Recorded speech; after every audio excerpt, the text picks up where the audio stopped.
Hi, guys. My name is Connor. I'm a science fiction, political, and philosophy nerd, a Marine Corps and law enforcement veteran. I am a part of the Valor Media Network, which we are live on today, and we have many beautiful souls who are hanging out with us. It's greatly appreciated that all of you are here, and we just got a donation. Thank you kindly, Grassroots Hegemon. I'll read it in a moment. But what we're going to be doing for our next breakdown segment is Valor Media Network is all about empowering young men, giving them a positive example of masculinity, and yet there are tens of thousands of people who have fallen into the traps of the dissident right and into the traps of the red pill, and they are suffering. They're suffering because they have bad mentors. They're suffering because they have bad leaders. They're suffering because they're being told bad things to do with their lives. And so as a result, they are living less purposeful and happy and healthy lives than they should. And Nick Fuentes is one of these leaders who has tens of thousands of young men who follow his every word. And he is entertaining and he's charismatic, if a bit psychotic, and if a bit completely evil when it comes to politics, in my opinion. He does bad things. He does bad things, and he doesn't care about bad things. So he had a black pill moment on Rumble in which he shared how he's kind of an antisocial freak and how people actually shouldn't emulate him and how his personal life is a disaster. And so he does make some funny jokes that I think are worth engaging with, but I do want people to kind of see what the future looks like if you follow Nick the Knife Fuentes. Before we do that, though, Grassroots Hegemon was very kind. He gave us a very large donation, $50 flipping dollars. $50 single donation. Thank you, Grassroots Hegemon. Your support really does mean a lot. It does. Seeing the consistent people in chat all the time, seeing the regulars, seeing Grassroots Hegemon support us financially, seeing other people support us, it really does mean the world to me. It really does. Grassroots Hegemon, this is the entire point. I already pulled my money into nuclear and European defense contractors, but I imagine I'm not alone and that I don't plan on putting it back because the economic jitters are driven by inconsistent policy. Agreed. 100% agreed. Thank you for the donation. Sincerely appreciated. Let's watch Nick be a silly goose. What have I even been posting? I've just been like just trying to. Sorry, I accidentally put it on 2 times. Let me make sure the volume is maxed out and let me reduce the speed back to normal. Get out a couple of tweets a day just about crap. You know, I'm like, Trump is getting us out of a nuclear war. Well, liberals are complaining. I don't know. I'm kind of relieved. It's just like, who am I? Like, what am I even doing? I was like in an Uber and I'm tweeting like, I'm like, you're telling me Trump made nuclear war less likely and liberals are mad? I don't know. I think it's a good thing. Who am I? Who are you? I'm like tweeting this out. I'm like, I hate myself. I hate myself for writing that. But I was like, you know, the engagement's been low. It's a little too esoteric lately. I'm like, we gotta get some greatest hits out there for the retards. Gotta shit out some crap for the normies. Gotta poop out some dog shit for the normies. And I'm tweeting out like, so where are those Epstein? So where are those Epstein files? It's just like, come on, guys. So where are those Epstein files? I said. Like anyone gives us, like, it's all out there. It's all out there. If anyone wants to do the slightest bit of research, you know he works for Israel. We all know. Ryan Dawson published a list like what, fucking 1,000 years ago. You know, we uncovered an ancient scroll. Ryan Dawson said, I discovered it first. Ryan Dawson had the Epstein client list before Epstein was born so that he could remind everybody, I found it first, actually. So listen, you know, let's just admit it. Nick's funny. Okay. He's a funny dude, right? So he was saying that some of the things that he tweeted, things that I might have liked, by the way, because he posts so much like schizo stuff and so much like race realist stuff and so much Christian nationalist and so much anti-Semitic stuff that whenever he has like a normal take that I think is like, okay, I won't retweet it, but I'll like it, right? I'll be like, okay, that's normal. Nice. And so he's talking about me when he's like, there's normie R slurs who are, engaged. I need like better engagement with like normie R slurs. He's talking about me. Okay. He's talking about me. And so he hates himself for writing that. I do find that funny. I do like imagining Nick the Knife Fuentes in the back of an Uber hating himself. And, that's funny to me. It's funny to me that he like self-hates. Right. And then where are the Epstein files? So here's the thing. This is what bugs me about this. He's kind of dismissive, but the only thing that he cares about is the fact that Jeffrey Epstein married Ghislaine Maxwell, or dated Ghislaine Maxwell. Ghislaine Maxwell was his madame who recruited a bunch of underage prostitutes. Those underage prostitutes had sex with a bunch of powerful billionaires, men of industry, politicians, all that kind of stuff. And then we know who visited the island, but we don't know who had sex with the underage prostitutes, and therefore were blackmailed, right? And the reason why we suspect that Jeffrey Epstein was somebody who was working with intelligence services in order to blackmail people is because, number one, when he caught a light sentence from Florida in the early thousands, one of the reasons why people asked for leniency was allegedly because he worked with the intelligence community. That was verbal. That was never written, but it was absolutely alleged. And then number two, Robert Maxwell, or Ghislaine Maxwell's dad, that's exactly what he did. He honeypotted and blackmailed people in the 60s and 70s. And he was a triple agent for the United Kingdom, Russia, and Israel. And when he died, he was buried in Israel with honors. And there was people somebody in Israel basically said, nobody will know the amount of work that, Robert Maxwell did in order to save the state of Israel. Sultan Al Fahim is like, what? Like, yeah, this is true, and it's out there, and it's verifiable. You could literally just Google this, and it's true. Robert Maxwell was a triple agent. He worked for Israeli Mossad. Israeli Mossad went to his funeral. They talked about how much of a hero for the state of Israel he was. Ghislaine Maxwell was his daughter. Ghislaine Maxwell dated Jeffrey Epstein. Jeffrey Epstein hired underage prostitutes who then had sex with tons of really influential people. And then now we cannot know who he blackmailed because it's so sensitive. So Nick's right, but just to kind of poke at what I would want to know, I would want to know who's blackmailed. I would want to know who's compromised. I would want to know what they did because they were compromised. And so the fact that this is still a secret, we have Donald Trump, the person who's going to expose all the corruption in the swamp, and he was friends with Jeffrey Epstein. And so the fact that he was going to expose all the corruption in the swamp, and we still don't know who was blackmailed by Ghislaine Maxwell and Jeffrey Epstein, it's frustrating to me. To Nick, he might not care. To me, I actually do care. So, yeah. Yeah, and just in case this is shocking to you, you're like, what? Intelligence agencies use civilians in order to do honeypot operations against random powerful people so they have leverage so they can advocate in their national interest?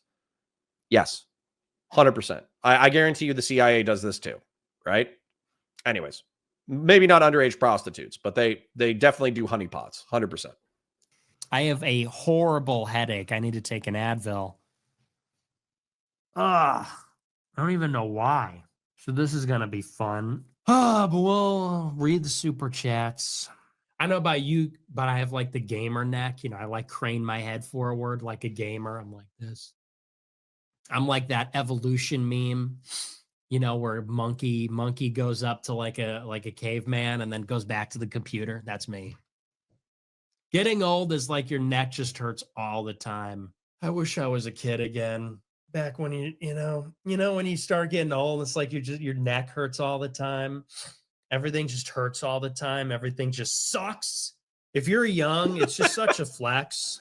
I have like 3 years before I turn 30.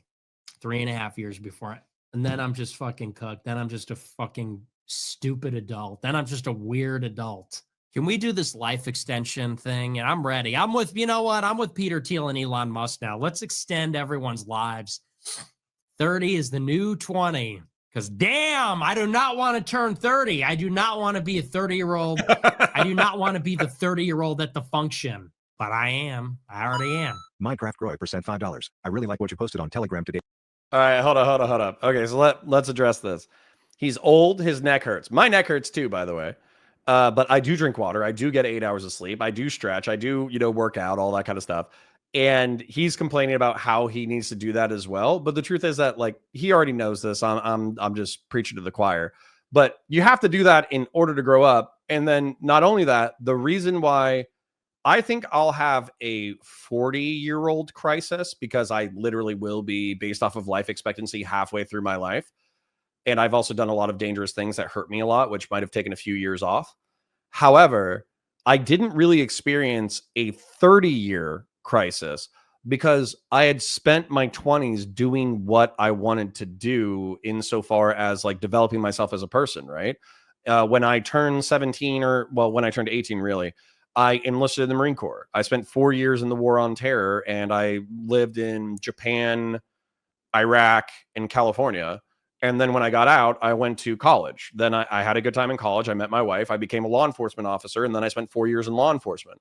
And then when I got out of law enforcement, I tried to figure out how to take care of my family. I took care of my family for 4 or 5 years. And then now I have this job. And so I'm in my, late 30s. And it sucks. I'm not going to say that getting old doesn't suck, but it only sucks so much as you allow it. Mortality is, of course, terrifying. Dying is terrifying. Getting older and having all these weeks, like aches and pains, eventually you just accept it because you're just like, fudge it. Like we all got to die someday. So you might as well just accept all your aches and pains and just kind of stretch and drink water and ride a bike once a week and lift weights a few times a week so you feel good.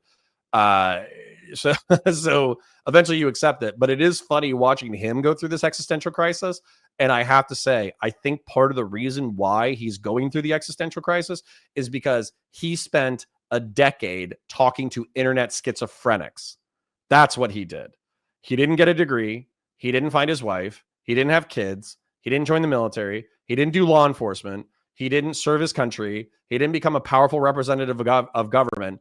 He got tens of thousands of internet schizophrenics in order to support him. So he became materialistically wealthy. And so he could get into rooms with Donald Trump and Kanye, which he was then soon kicked out of for being a distant right-wing freak, right? So he wasted a decade of his life. Let's continue. About presenting yourself well and being elite human capital. I think myself and a lot of other young men can become very successful by following that advice. Watch this. Yeah, no shit. It's so dumb how you people need to be told. When I posted that, I can't tell you how many people were like, I really like that post. Did you really need me to tell you to like not say nigger? Like, are you retarded? I really hate that about people. Might need to bleep that in the edits. Don't you have a dad? Like, seriously. I really hate that people, do you know what I'm talking about? Like when I go on the show and say, I don't really like working out, people say that's mega irresponsible to say because, people need to hear that working out is good. It's like, don't you fucking idiots know that? Don't you already know that? And so I'll put up a post on Telegram where I'm like, hey guys, be presentable, be presentable, be successful and look good. And people are like, thanks for saying that. I'm sorry. Did you need me to tell you that? Because if you did, like, you're an idiot. Like, seriously. It's the same thing when people get on my case because I like eat McDonald's or like, you're a bad example. That's not good for you. Okay, sorry. Remember to eat your vegetables, guys. Remember to go to bed at a reasonable hour. 20 minutes of exercise every day. 8 cups of water. Like, what is this? How do you people get dressed in the morning? If you need to be told, you need like Bronze Age pervert to tell you, remember, eat your vegetables. Remember, drink a big glass of milk to grow big and tall like your father. Like what is wrong with you people? Do you know how to tie your shoes? Need me to tie your shoes for you? Tie your tie? So that kind of stuff it's really irritating. Like I'm putting out content where I'm like posting esoteric stuff, really high level analysis, and people are like, whatever. Then I tell people, hey kids, eat your fruits and vegetables. And people go, nice post, man. So what's great is Hill William actually says, no, Nick, they don't have dads. That's how they got here. Like, I think it's so true. Grasser Shachimon is like kind of based, to be honest. Well, hold on, but don't jump so quick, right? Don't go so quick. So here's the thing. What he's being told, okay, Razzle Cherry is simping. Don't worry, we'll get to you. I'll save that. No, I'm not gonna get mad. Nick is charismatic enough that it's funny. I'll deal with whatever you said. But okay. He has young, disenfranchised men who feel like society hates them, who feel like the Jews and minorities, and they've dispossessed them culturally and socially and politically, and they're falling apart, and their lives are falling apart, and it's everybody else's fault. And then he's like, go to sleep, drink 8 cups of water, eat your fruits and vegetables. And they're like, oh my God, I'm craving that desperately. And it's like, yeah, no baloney. It's because you have like the people who are attracted to you are dispossessed schizophrenics. And yes, they need to be told to drink water. Yes, they need to be told to tie their shoes and be presentable. Yes, they need to be told to pursue their ambitions. Yes, they need to be told to go up Maslow's hierarchy of needs 100%. And just to share this, okay, I'm going to go full screen temporarily so I can show you this, guys, real quick. So physical. There's something called Maslow's hierarchy of needs. If you don't know what I'm talking about, you should Google it, okay? There's 5 tiers: physical, security, social, ego, self-actualization. It's a psychological concept that says that people operate based off of the tier of need that they need. And if they have a lower tier that's not being fulfilled, it's very difficult for them to operate at the higher tiers, right? And so physical is food, water, shelter, taking care of yourself. Security is physical security and financial security. Social is having a rich social life. Ego is pursuing your ambitions. Self-actualization is being the best human being that you can at any tier, right? And so if you're neglecting your physical, if you're neglecting your security, if your social is a mess, and if your ego is a mess, then you are probably a miserable human being. Just being real, even if there's people in chat who are like that, right? So yes, people who are miserable because they're not climbing up this tiered system of psychological needs, they need to be encouraged to climb up this psychological tier. 100%. And he resents that schizos are coming to him, asking him how to climb Maslow's hierarchy of needs.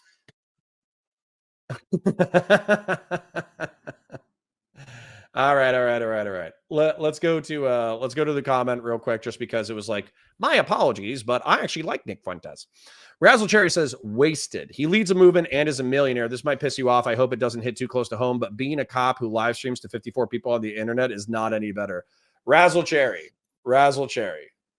That's okay. I'll take it that you're defensive of your dad. It's okay. I am not a cop who live streams to 54 people, okay? Number one, I'm a father. I'm a father to 2 beautiful children who are seriously some of the best human beings that I've met in my entire life. I think they're not only are they phenomenal boys, they're going to be phenomenal men. I have a wife. Not only do I love her, I like her. We're like friends, and we go on adventures together, and we do things together, and we share ambitions, and we support each other. So before anything else, I am a father and I am a husband. After that, I'm a Marine Corps veteran. I spent 4 years in one of the toughest branches in the United States. And regardless, you could have a schizo show up to my house and blast me in the ears. No matter what, you can't take those 3 things away from me. Those are the things that I value, that I hold dear to my heart. And then finally, being a law enforcement officer, that was my biggest contribution to the community, but it is not my biggest contribution to the world. I could die tomorrow satisfied and happy.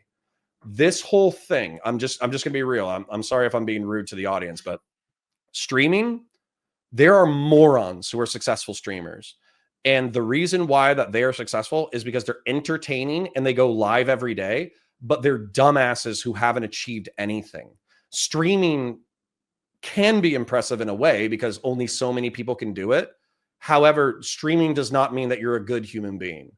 And so if you take this away from me, I don't want you to, because this is a good job, right? Streaming is a great job. But streaming, you can still be a terrible human being and be an excellent streamer with lots of views. Being a streamer is not impressive. There are tons of wildly unimpressive people who are successful streamers. Just being real. And then as far as being a millionaire, that's great. Congratulations to Nick. I'm happy that some French Nazis thought that he was the leader of the movement and they gave him a bunch of Bitcoin that turned into a millionaire after they committed suicide, right? I'm very happy that he got $250,000 or $500,000 from Bitcoin French ethno-nationalists who thought that he was the future of the white movement. And then they gave him $250,000 and then they shot themselves in the head. Congratulations to Nick. Very happy for his success that some schizophrenic committed suicide and gave him all his money, right? However, what I would say that making tens of thousands of young men's lives worse is not an achievement in my book. All right, moving on. I've yapped enough. Saving the West is a side quest. Lol. Nick is a white nationalist. Connor is not. No equivalence. He's I don't even think he's a white nationalist. I think he's a Christian nationalist, but obviously recently he's been an ethno supremacist. So, it kind of like distinction without a difference for a lot of people, right? Liz Falling Up says Nick literally cosplaying what he thinks a successful dad looks like in a suit and is on stream wondering why people looking for dads are his fan base. So true. I don't want to be your dad. I want to be your uncle. How about that? Connor arguing for why he's the internet daddy everyone needs rather than Nick. I mean, you're not wrong. But again, I would rather be your uncle than your dad, okay? Many people are so accustomed to dismissing their own opinions, it can help for an influential person to say, you deserve to have your needs met. Agreed. Last white nationalist, last name Fuentes. So true. Nick's life is the exact opposite of wasted. He is one of the most important political figures of this century. Come on, man. Come on, man. Come on, man. Come on, man. You think a bunch of schizophrenics? You think a bunch of schizophrenics talking about America first every day on the internet is the most important political movement of the 21st century? That's tough. That is a tough take. All right. Actually, ironically, the best streamers seem to be the worst people. Agreed. Well, QC John. Is that legit lore? Okay, that's based. Well, they shot themselves. I don't know if they shot themselves, but they did commit suicide and they did give them a lot of money. Tell us about the French Nazis. Honestly, that's all I know. Distinctions matter. Lots of people think Lauren Southern and Nick Fuentes are on the same team. They're fellow travelers, but they're not on the same team. Thoughts on the Stoic Circle of Contra? Oh, the Stoic Circle of Control? I'd have to read about it more. Not that uncle, though. The other uncle. Yeah, not the diddling uncle. The other uncle. Sorry, we're engaging with chat. I should move on. Liz Falling Up says, Nick is not going to have to pay for something for the rest of his life. Why do these boys think he's successful? No, he's not going to pay. Nick, in my opinion, is probably asexual. I don't, he's either asexual or homosexual. So no, I don't think that he'll be paying women for sex, to be honest. Razzle Cherry says nobody does it like Nick. That's all I'm saying. He's entertaining. We're watching him for a reason. I'm not saying he's not entertaining. I don't mean to take away from what you're doing. Nick is bringing young men to Christ, leading a movement and organizing events. Is that Christianity? Is bringing people to Christ? Is it being like blacks are criminals, Jews run the world, and we need to fight a holy war in order to take back America? Is that Christianity? Is like secular materialism? Is hedonism? Is materialism? Is that Christianity? Is him being a millionaire, is that relevant to him being a great person in a Christian framework? Because that's what somebody else brought up. I didn't bring that up. Somebody else said that because he's materially successful, you should respect him. It's like, no, there's plenty of people who are materially successful who are dog shit people. What Christ is Nick bringing these young men to? Misanthropic Sheba, you stole the idea right out of my brain. Razzle Cherry said you should probably only listen to Nick's shows when there's drama. He does serious shows diving into the complexity of deep politics. Well, I mean, I'm happy to watch it, but of course, like drama always leads, right? Historically speaking, Christianity is very big on crusades. There's an argument for militant Christianity, but I think that Nick would be a degenerate compared to medieval crusaders. Is tasting someone who rings your doorbell Christianity? You'll get to see everyone today. Good to see everyone today. Yeah, Yakov, welcome aboard. All right. Anyways, so we're going to shill. We're going to get back into the content. So my name's Connor, science fiction, political philosophy nerd. I'm running this channel. It's very fun. If you have money to donate super chats, then go ahead and donate super chats. If you don't have money, don't worry about it. And then where do I need to go? I need to go to my stream and I need to drag it over to the different screen. So we can continue watching this together. Super chat's appreciated, but your viewership is enough. Please like the stream if you haven't liked it already. Finally, some good stuff. AF Clips sent $5. Nick is their old lore on why Razorfist takes shots at you still? I've noticed every few videos he always has a quip about you. I thought way back you were supposed to do a debate with him. Did something happen where he's still seething about it? I totally forgot. Okay, this part is legitimately funny. For those of you who don't know, Razor Fist is a like conservatarian MAGA guy who talks about pop culture and comics. And nerds in my chat, I'm a nerd as well. You just need to brace for impact because he is about to talk mad smack about nerd culture, comic book culture, and Razor Fist. Forgot about that guy until just now. The guy's a giant dork. And I know he says I'm a dork because he's like, hey, this guy wears a suit. It's like, okay, but you're doing like a heavy metal LARP, like doing this gonzo style, talking about fucking board games and fucking comic books. You want to know why he hates me? It's his girlfriend was always simping for me on Twitter. Yeah, I forget her name. It was like Marie or something.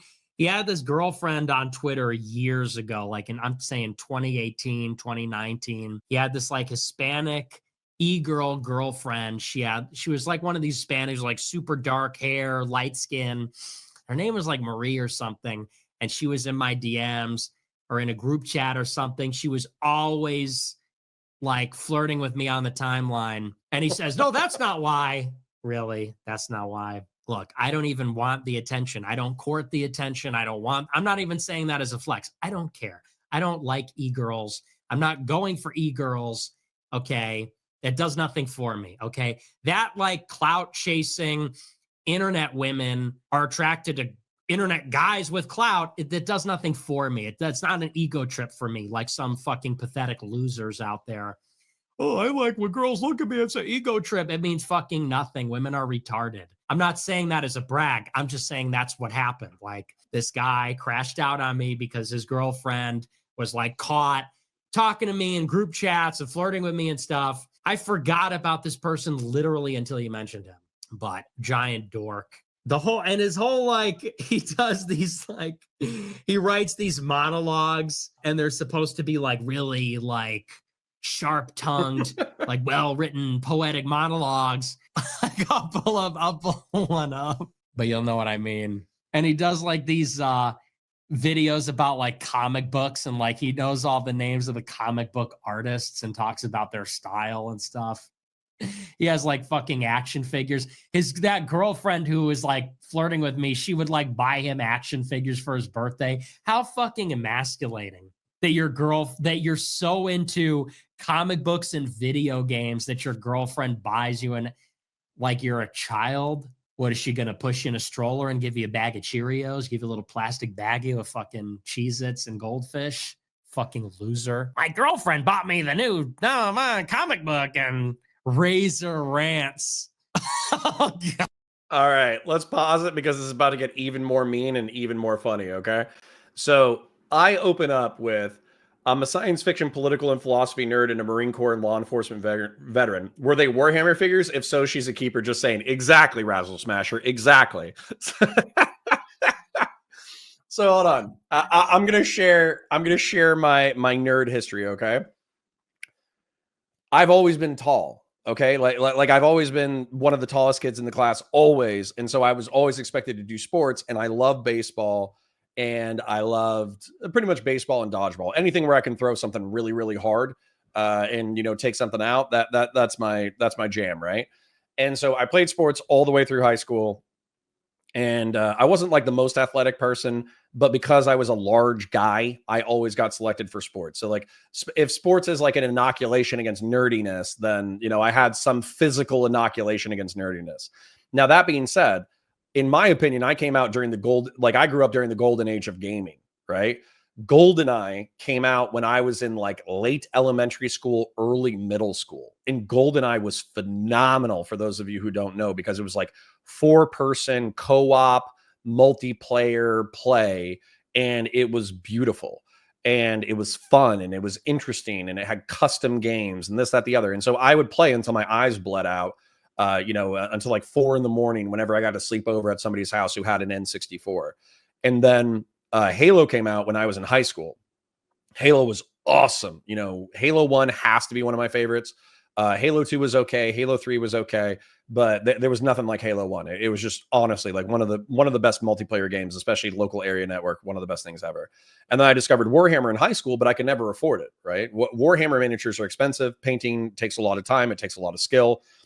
YouTube wasn't a thing back then. This was probably like 2002, 2003. And so I admired the lore of Warhammer, but I could never afford it, right? I could never afford the time and I could never afford to buy the miniatures. And I didn't have the ability to learn because YouTube wasn't a thing then, right? And so I go be a serious person for like, I don't know, 15 years, right? I started working when I was 15, and I left law enforcement in 2019, right? So when I was 15, so like 2002, 2003 to 2019, I did nothing but serious stuff, right? I worked serious jobs. I talked to serious people. I did have friends. I did have fun. I did drink. I did party, but I did all the stereotypical adult stuff that adults do, right? And so when I got out in 2019 and I was done with serious jobs, I was like, I'm going to go do what I always wanted to do, right? And what I always wanted to do was I wanted Warhammer. And so I built an army, I painted it, I got into the lore, I built a Warhammer channel that's moderately successful, and I've had a great time. And so for me, I'm stuck between Nick and Razor Fist, because Razor Fist, let's be real, if you love Marvel, I love Marvel too, but it is a kids program, right? It's a kids and teenage program, right? And then Warhammer, I think, is a little bit more mature just because of the grim dark aspects and the horror aspects and all that kind of stuff. So it's more like teenager to adult. But Razor Fist has Teenage Mutant Ninja Turtle figurines. He has comic books. He has this, he has that. And so if I was to split the difference between these two people,